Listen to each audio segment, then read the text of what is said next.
नमस्कार। आज हम एक बहुत ही दिलचस्प और शायद थोड़ी सी कांटेदार सोच पर बात करने वाले हैं। हाँ बिल्कुल। एक तरफ तो वो सदियों पुरानी सीख है जो कहती है अपना काम करो, नतीजे की परवाह मत करो। हाँ, कर्मण्ये वादिकारस्ते माँ फलेषु कदाचन। बिल्कुल। लेकिन दूसरी तरफ आजकल एक नया चलन सा दिखता है, एक नई हवा है जो कहती है अरे भाई, नतीजों का मजा लो, फायदों पर नजर रखो, मेहनत की फिक्र कौन करे। अच्छा, ये तो बिल्कुल उल्टा है। हाँ, ये कुछ ऐसा है जैसे किसी ने कहा कर्म करो, फल की चिंता मत करो, और जवाब मिला चिंता क्यों करें, फल खाओ, कर्म की चिंता मत करो। सुनने में बड़ा आकर्षक लगता है ये। है ना।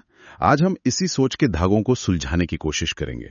आखिर ये सिर्फ फल वाली मानसिकता है क्या, कहाँ से आ रही है, और हमारे आसपास की दुनिया पर इसका असर कैसे पड़ रहा है। और क्या ये वाकई मुमकिन है बिना कर्म किए फल मिलना? वही तो सवाल है। बिल्कुल। और ये सिर्फ एक कहावत या सोच का उलटफेर नहीं है।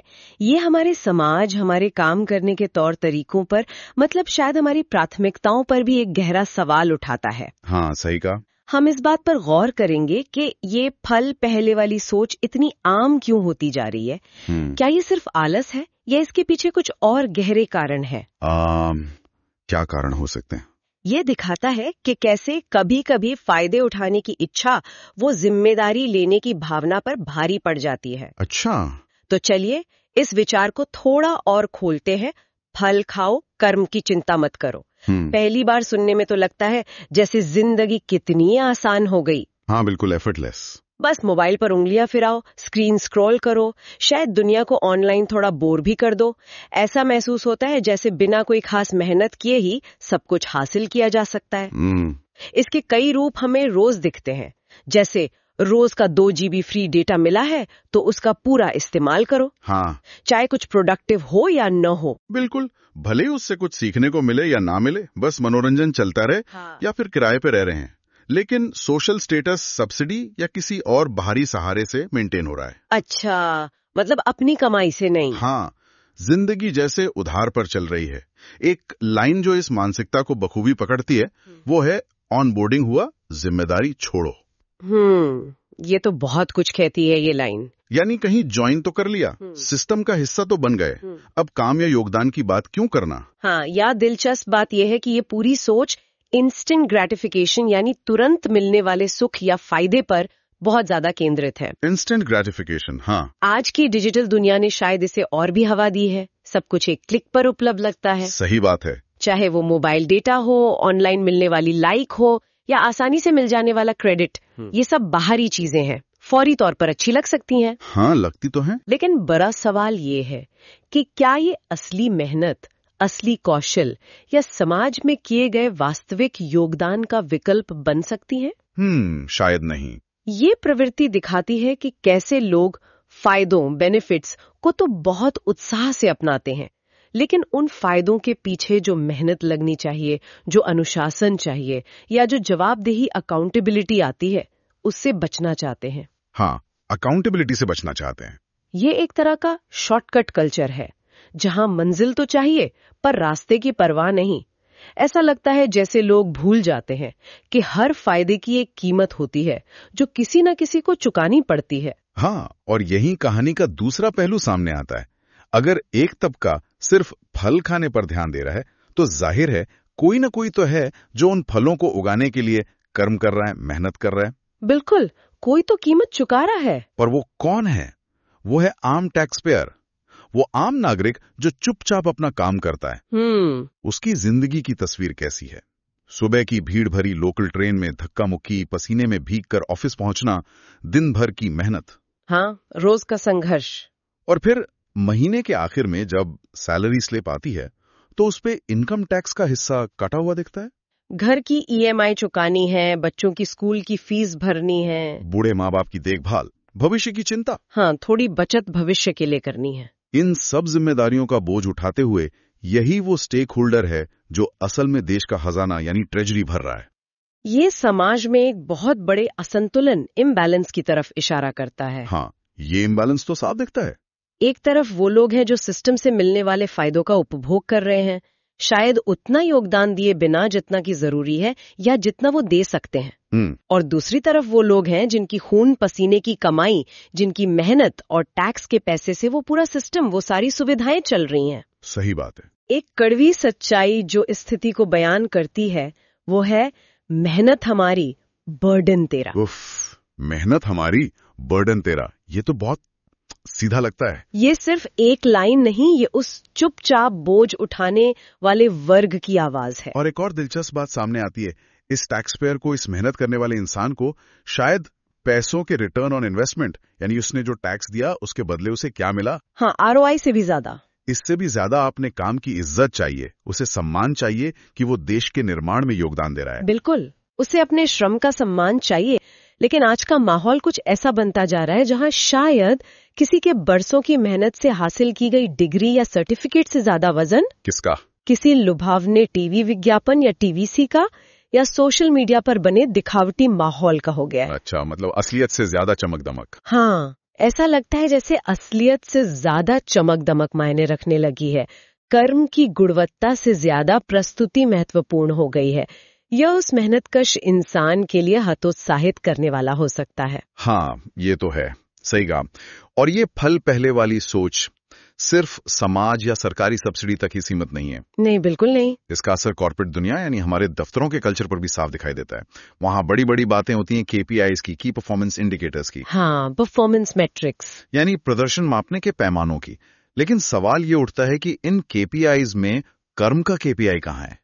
असली मेहनत, लगन और ईमानदारी से किए गए काम को कैसे मापा जा रहा है? ये बहुत वैलिड सवाल है। माहौल कुछ ऐसा बनता जा रहा है जहां ड्यू डिलिजेंस, यानी किसी भी काम को करने से पहले जो जरूरी जांच पड़ताल और तैयारी करनी चाहिए, वो अक्सर नदारत रहती है। हाँ, होमवर्क नहीं होता। लेकिन बजट खर्च करने का नोटिफिकेशन हमेशा ऑन रहता है। मतलब पैसा खर्च करने की जल्दी है, प्रोजेक्ट शुरू करने की जल्दी है, पर क्या उसकी नींव मजबूत है? क्या होमवर्क पूरा किया गया है? इसकी चिंता कम है। हाँ, और जब कभी ऑडिट होता है या काम की गुणवत्ता पर सवाल उठता है तो जवाब क्या मिलता है? क्या मिलता है? कई बार सुनने में आता है, अरे हम तो स्टेक होल्डर हैं, शेयर होल्डर हैं, हमारा तो पैसिव इनकम का क्लेम बनता है। पैसिव इनकम काम में? हाँ, जैसे कि कंपनी का हिस्सा होने का मतलब सिर्फ मुनाफे में हिस्सेदारी है, जिम्मेदारी में नहीं। लेकिन फिर वही बुनियादी सवाल, आपका कंट्रीब्यूशन कहाँ है? हाँ, कंट्रीब्यूशन। आपने इस नतीजे तक पहुंचने के लिए क्या जोड़ा? सिर्फ मीटिंग में शामिल होना या ईमेल फॉरवर्ड कर देना ही काफी है? ये वाकई चिंताजनक है। एक और जुमला जो आजकल सुनने को मिलता है, ऑनबोर्डिंग सिर्फ मोबाइल पर कंप्लीट, जिम्मेदारी का इंडक्शन नहीं। अच्छा, मतलब बस फॉर्मेलिटीज। हाँ, मतलब किसी नए कर्मचारी की ज्वाइनिंग की सारी फॉर्मेलिटी तो ऑनलाइन हो गई, ऐप पे क्लिक करके हो गई, लेकिन उसे कंपनी के कल्चर, काम की नैतिकता और उसकी असल जिम्मेदारियों के बारे में गहराई से समझाना, वो शायद पीछे छूट गया। बिल्कुल, और ये मानसिकता आगे काम करने के तरीके में भी झलकती है। जैसे एक और व्यंग्यात्मक लाइन है, डिलीवरेबल आराम, डेडलाइन कभी नहीं। ये तो ज्यादा हो गया। ये अतिशोक्ति हो सकती है, लेकिन ये उस दिशा की ओर इशारा करती है जहां काम टालने की प्रवृत्ति बढ़ रही है, जहां जवाबदेही से बचा जा रहा है। क्या हम प्रक्रियाओं, प्रोसेसेस को नजरअंदाज करके सिर्फ नतीजों, आउटकम्स पर फोकस कर रहे हैं, या कभी कभी तो सिर्फ नतीजों के दिखावे पर ही खुश हो रहे हैं? सही। ये एक मूलभूत प्रश्न की ओर ले जाता है। क्या हम संगठनों में या समाज में भी असली योगदान, कंट्रीब्यूशन को सही मायने में पहचान और माप पा रहे हैं? क्या हम पहचान पा रहे हैं, या फिर हम सिर्फ औपचारिकताओं को पूरा करने और टिक बॉक्सिंग में उलझ कर रह गए हैं? क्या व्यस्त दिखना ही काम करना मान लिया गया है?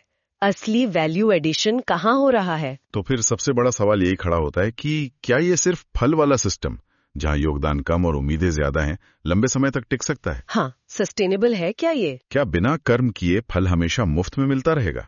क्या जिम्मेदारी की कोई रिफंड पॉलिसी है कि अगर हमने अपनी जिम्मेदारी नहीं निभाई तो भी कोई फर्क नहीं पड़ेगा, सब चलता रहेगा? मतलब कोई कॉन्सिक्वेंस नहीं होगा? हाँ, और अगर कभी हिसाब किताब का दिन आया, जब जैसा कि कहा गया है लेजर खाली हो और पॉकेट क्राई करे, यानी जब संसाधन खत्म हो जाएं, हाँ, जब सिस्टम पर बोझ बढ़ जाए, जब सिस्टम पर बोझ इतना बढ़ जाए कि वो चरमराने लगे, जब जेबें खाली हो जाएं, तो जवाब कौन देगा? उस वक्त जिम्मेदारी कौन लेगा? सही सवाल है। क्या तब भी यही कहा जाएगा कि हम तो सिर्फ फल खा रहे थे? इसमें एक छिपी हुई चेतावनी है। लेजर को बैलेंस आएगा और इतिहास दे देगा रसीद। मतलब हिसाब तो होगा। हाँ, मतलब कर्मों का हिसाब तो होता ही है, देर सवेर सही, और इतिहास उसका गवाह बनता है। यहीं पर जवाबदेही, अकाउंटेबिलिटी का असली महत्व सामने आता है। बात बहुत साफ है, हक चाहिए तो अकाउंटेबिलिटी भी चाहिए, यही सिविक केयर। सिविक केयर, हाँ। ये सिर्फ दफ्तरों की बात नहीं, ये नागरिक बोध की बात है। ये एक तरह का सामाजिक अनुबंध है, सोशल कॉन्ट्रैक्ट। अगर हम एक समाज के तौर पर, एक सिस्टम के तौर पर कुछ सुविधाएं, कुछ अधिकार, कुछ फायदे लेते हैं, तो उसमें अपना सकारात्मक योगदान देना भी हमारी नैतिक और सामाजिक जिम्मेदारी बनती है। हाँ, देना तो चाहिए। ये लेन देन का रिश्ता है, सिर्फ लेने का नहीं। सही कहा। एक और बहुत सीधी लेकिन बेहद गहरी बात कही गई है, किसी की मेहनत की टेबल पर बैठकर मत खाना। ये है असली डिसबैलेंस। ये बहुत पावरफुल बात है। ये आपसी सम्मान की बात है, ये प्रयास की साझेदारी, एफर्ट की शेयर की बात है।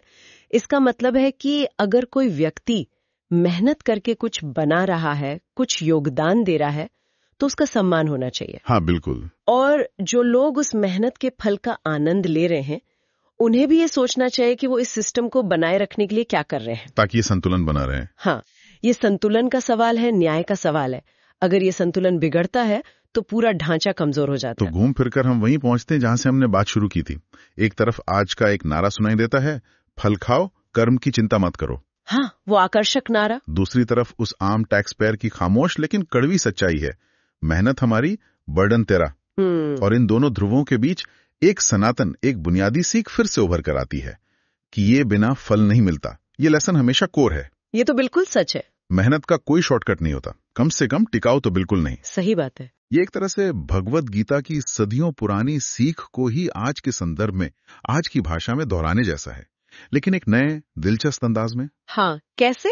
सलाह दी जाती है, कर्म करो, दया करो और स्कोर करो। कर्म करो, दया करो और स्कोर करो। अच्छा, यानी अपना काम पूरी लगन से करो, दूसरों के प्रति, खासकर उनके प्रति जो मेहनत कर रहे हैं, सहानुभूति और सम्मान रखो, और तब जीवन में सफलता हासिल करो। यही असली स्कोर करना है। ये अच्छी बात है। और हाँ, आखिर में एक बहुत ही रोचक, थोड़ी चुभने वाली अपील भी है। अच्छा, वो क्या है? अगर कर्म नहीं कर सकते, अगर योगदान देने की इच्छा या क्षमता नहीं है, तो कम से कम क्या करें? हाँ, कहा गया है, कम से कम फैलाओ शर्म, ऑफलाइन भी शर्म करो। ऑफलाइन भी शर्म करो, ये गहरा है। हाँ, ये शायद इस बात की ओर इशारा है कि अगर हम सिस्टम में सकारात्मक योगदान नहीं दे पा रहे, तो कम से कम उसकी कमियों का हिस्सा न बने, कम से कम अपनी जिम्मेदारियों से मुंह मोड़ने पर थोड़ी शर्म महसूस करें। मतलब एक सेल्फ अवेयरनेस। बिल्कुल, ये एक तरह से आत्ममंथन और आत्म सुधार की पुकार है, सिर्फ ऑनलाइन दिखावे के लिए नहीं, बल्कि असल जिंदगी में। ये पूरी बातचीत वाकई हमें गहरे चिंतन के मोड़ पर लाके खड़ा कर देती है। हाँ, सोचने पर मजबूर करती है। आज की इस तेज रफ्तार दुनिया में, जहां नतीजों का दबाव बहुत ज्यादा है, जहां सफलता को अक्सर बाहरी चमक दमक और तुरंत मिलने वाले फायदों से तोला जाता है, हाँ बिल्कुल, वहां अपने मूल काम पर, अपने कर्म पर, अपने योगदान की गुणवत्ता पर ध्यान केंद्रित रखने का अनुशासन कैसे विकसित किया जाए और कैसे बनाए रखा जाए, ये बहुत मुश्किल सवाल है आजकल। असली योगदान का मतलब आखिर है क्या? क्या ये सिर्फ अपनी नौकरी की शर्तों को पूरा करना है, या सिस्टम से मिलने वाले फायदों का उपभोग करना है, या फिर ये समाज के प्रति, अपने संगठन के प्रति और शायद खुद अपने प्रति भी एक गहरी जिम्मेदारी का भाव है? हाँ, ये सवाल सिर्फ दूसरों पर उंगली उठाने के लिए नहीं है, बल्कि हम में से हर एक को अपने भीतर झांकने के लिए प्रेरित करता है। इस पर सोचना जरूरी है कि हम फल खाने वाले बन रहे हैं या फल उगाने में भी अपना हिस्सा डाल रहे हैं।